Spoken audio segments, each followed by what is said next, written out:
Welcome to lesson number 4 of the Technician License course. This particular course we get a chance to talk about transmitters, receivers, and transceivers. Transceivers, that is, combined transmitters, receivers, and transmit-receive switches, come in several different categories. There are single-band VHF and UHF FM radios, dual-band VHF-UHF FM radios, multimode VHF-UHF radios, multiband HF and VHF-UHF, and, of course, handheld radios or handy-talkies. Single-band transceivers are probably the most common starter rigs. They operate on 12 volts DC, require an external power supply and an external antenna.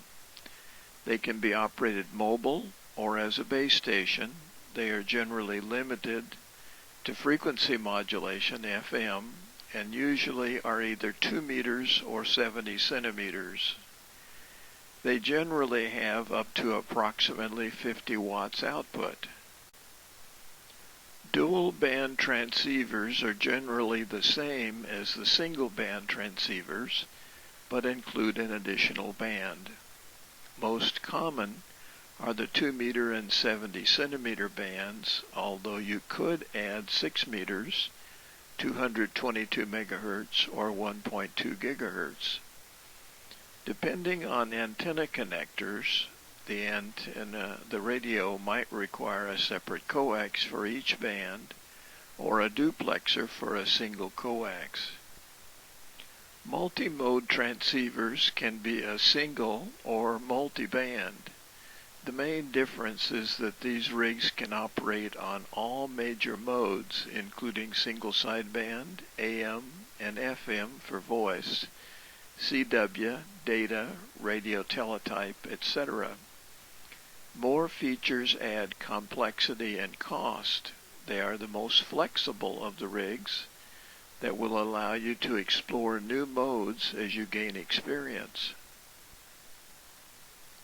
Multiband transceivers cover many bands and can be limited to HF or HF, VHF, UHF. These units are frequently 100 watts on HF, and there may be a power limitation such as 50 watts on other bands. Larger units have an internal power supply. Smaller units may require an external 13.8 volt DC power supply. The small handheld units are typically FM. They can be single band or dual band. Their output power is generally limited to 5 watts or less. They generally include a battery and antenna in the same package. They make an attractive starter rig, but make sure the unit has the features you want. Here are a couple of pictures of HF multiband multimode transceivers.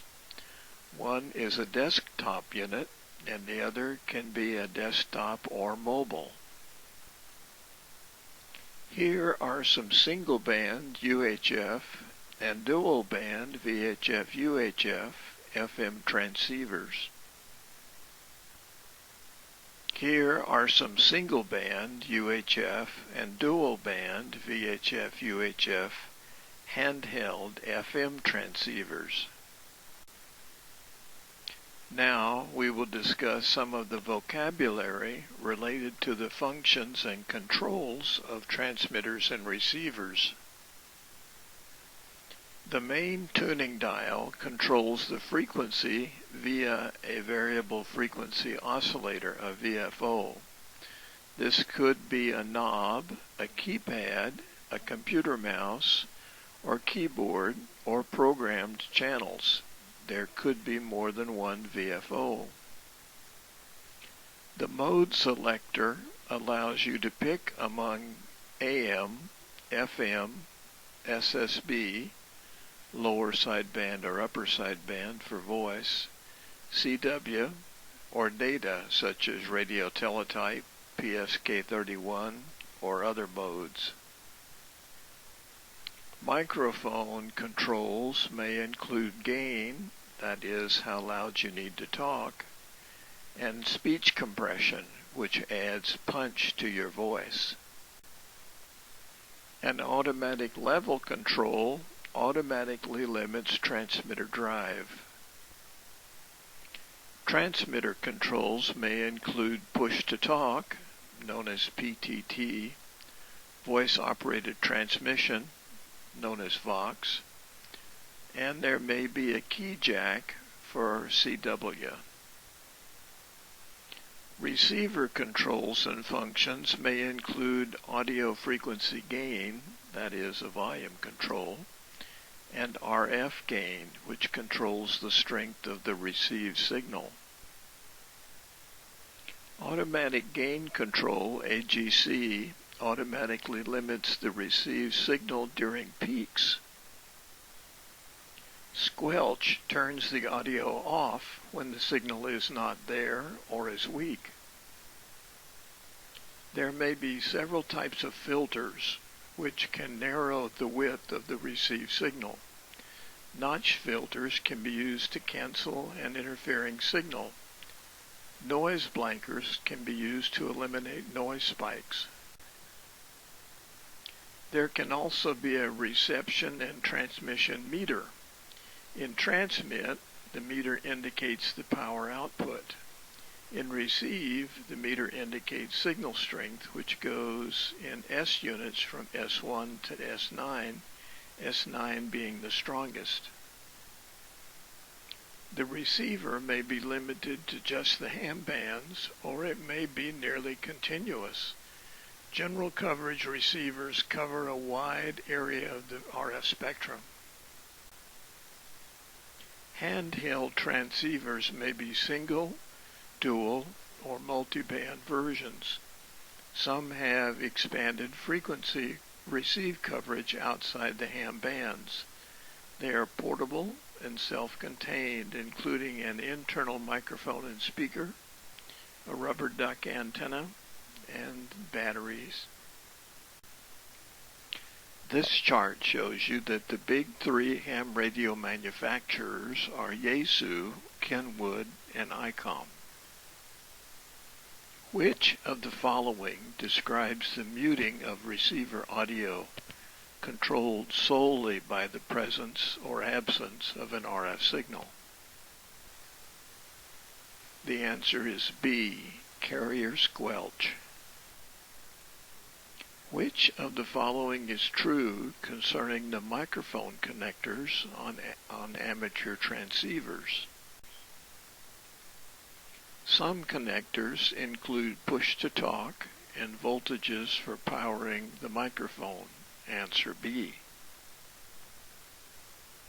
What may happen if a transmitter is operated with the microphone gain set too high? The output signal may become distorted. Answer B. Which of the following can be used to enter the operating frequency on a modern transceiver?